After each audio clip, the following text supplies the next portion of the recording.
A marker squeaks, 3 circles bloom on a whiteboard, and in that small sound you feel the difference between noise and meaning.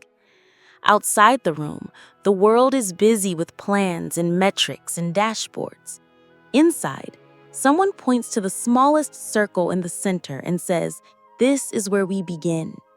Here's the knife's edge.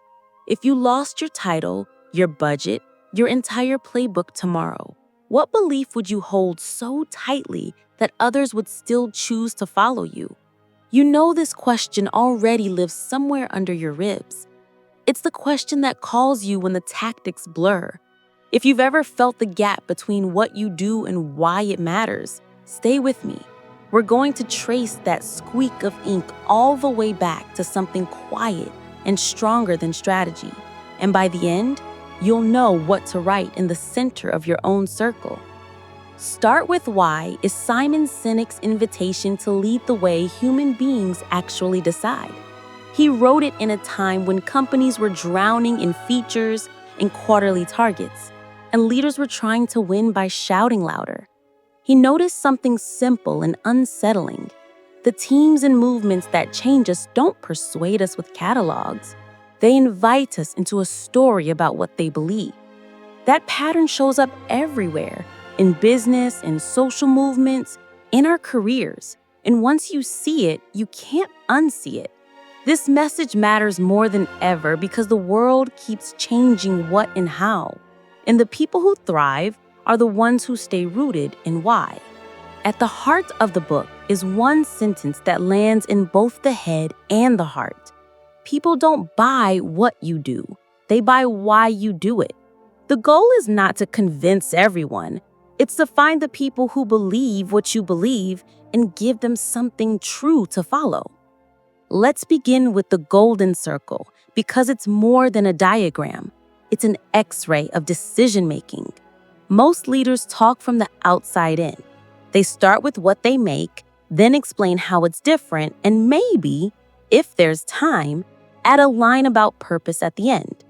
But the leaders who inspire us start at the center and move outward. Why? The cause, the belief, the reason you exist beyond profit. How? The values and principles that guide the work. What? The products, services, or actions that make it real. When you communicate from the inside out, you speak to the part of the brain that drives feelings and decisions. And then you give people the facts to justify what they already sense. Think about a company that makes computers. If they lead with what, it sounds like a list of specifications.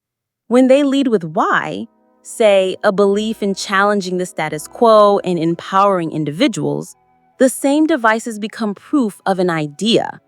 People line up not only for features, but to participate in a story about themselves. The takeaway is personal. Before you polish your elevated pitch or redesign your resume, write one sentence that begins with "to, so that." To serve this specific belief so that this human outcome happens. Then let every what and how be a consequence of that sentence. When you work that way, you're no longer selling, you're signaling. Now imagine a bicycle in a rickety shed in Ohio. 2 brothers work with bits of wire and wood, taught by a father who gave them curiosity more than money. Down the coast, a well-funded gentleman with the right connections is racing for the same dream, bolstered by grants and headlines. The brothers succeed. The gentleman quits after a setback. The difference wasn't resources, it was cause. The brothers believed they were building a machine that would give ordinary people the gift of flight and possibility. The well-funded rival chased fame. When you're motivated by a cause, setbacks become part of the mission and you keep going. When you're motivated by applause, a stumble becomes a verdict. In your life, this shows up in quieter ways. The job with a big salary but no purpose will drain you. The smaller opportunity that expresses your belief will give you disproportionate energy. Start with why, and you'll build endurance you can't fake. There's another human pattern at work. New ideas spread person by person, not feature by feature. Early adopters don't buy for utility alone. They buy to say, "This is who I am." The rest of the world follows when the story proves itself. If your message is about what, you'll struggle to cross that gulf. If your message is about why, the right people will help you build the bridge. Think about a product that felt strange at first, but resonated with a small group who saw themselves in it. Over time, the mainstream came along because they saw people like them already finding meaning there. Leaders who start with why don't chase everyone. They find the few who care deeply and trust that depth beats breadth in the beginning. Your move here is simple. Instead of convincing the skeptic, talk to the people who already share your belief, even if they're fewer. Invite them in. Give them language. Let them help you carry the story. Clarity, discipline, consistency. These are the quiet muscles of starting with why. Clarity means you can say your cause simply, without jargon. Discipline means your how, your values and practices, protect that cause even when it's inconvenient. Consistency means your what matches your why on good days and bad. Take an airline that says it exists to make flying accessible and friendly. If that's true, it will design routes, pricing, and even employee policies to honor that promise. You'll feel it in the jokes a flight attendant is free to tell, and in the way the company treats its staff when a storm grounds the planes. Purpose isn't a poster, it's 1,000 small choices. In your world, consistency looks like this. If your why is to help people feel less alone, your meetings, your emails, your product decisions, and even your out-of-office message should reflect that. Not perfectly, but predictably. Over time, people don't just buy from you, they trust you. Let's make this practical with a quirky example the book uses, the Celery Test. Imagine a grocery store. Your friends tell you to pick up cookies, chocolate, rice milk, celery. If you don't know your why, you'll buy a little of everything to please everyone. It's scattered, and at the register, the person behind you can't tell what you stand for. But if your why is to help people live healthy, long lives, you'll choose what aligns. Rice milk and celery go in the cart. The test isn't moral, it's strategic. Your why becomes a filter for decisions. You don't need to judge other choices. You just stay consistent with yours. Make your own Celery Test today. List 4 decisions in front of you: a partnership, a feature, a hire, a piece of content. Ask, does this choice prove our belief?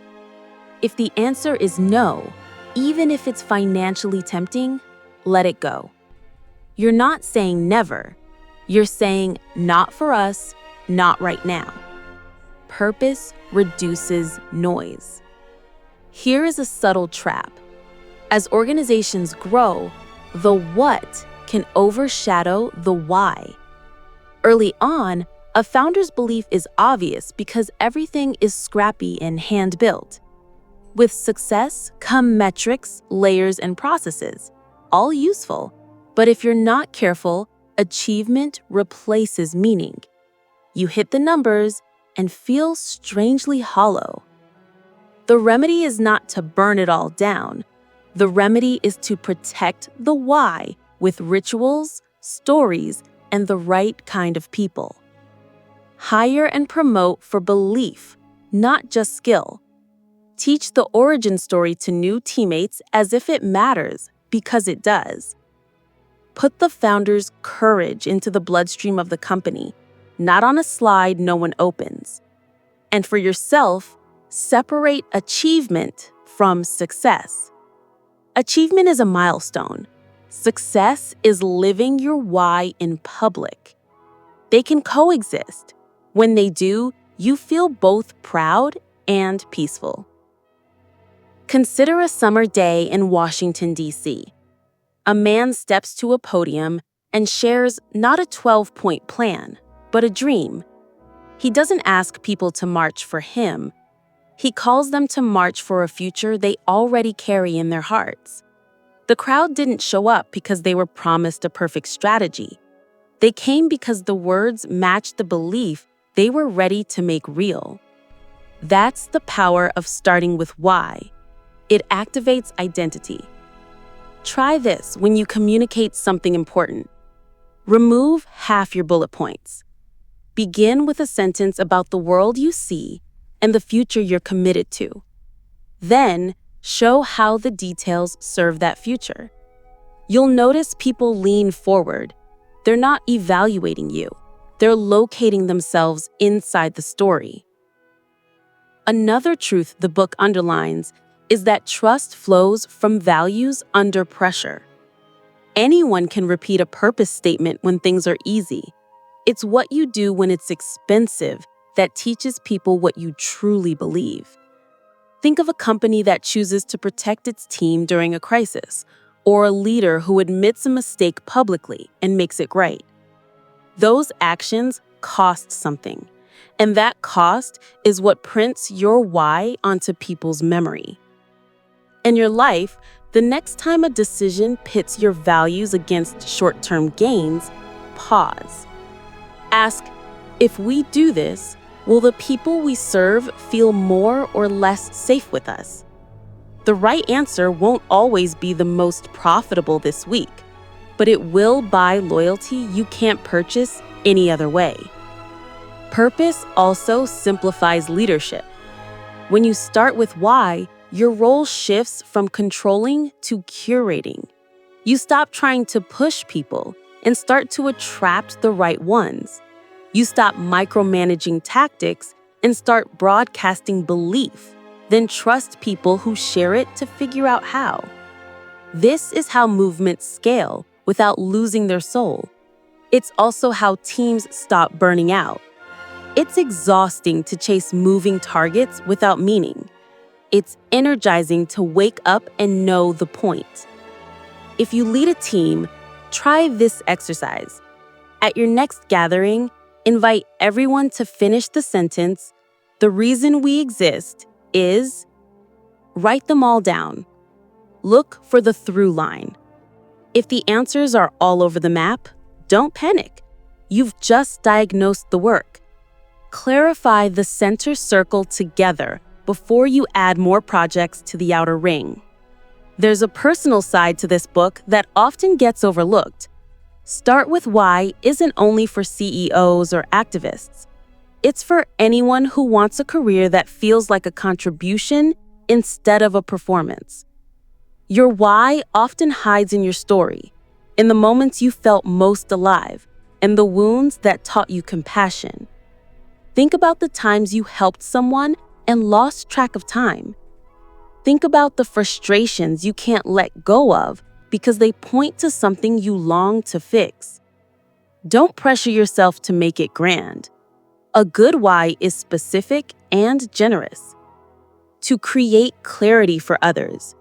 To give people courage through honest work. To heal shame through art. The size isn't the point. The sincerity is.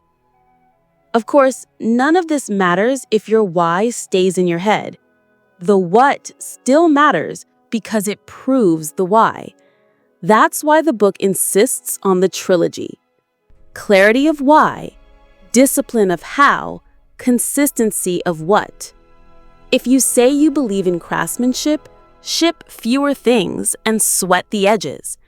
If you say you believe in fairness, design pricing and policies that don't punish the vulnerable. If you say you believe in education, teach as you sell and sell as you teach.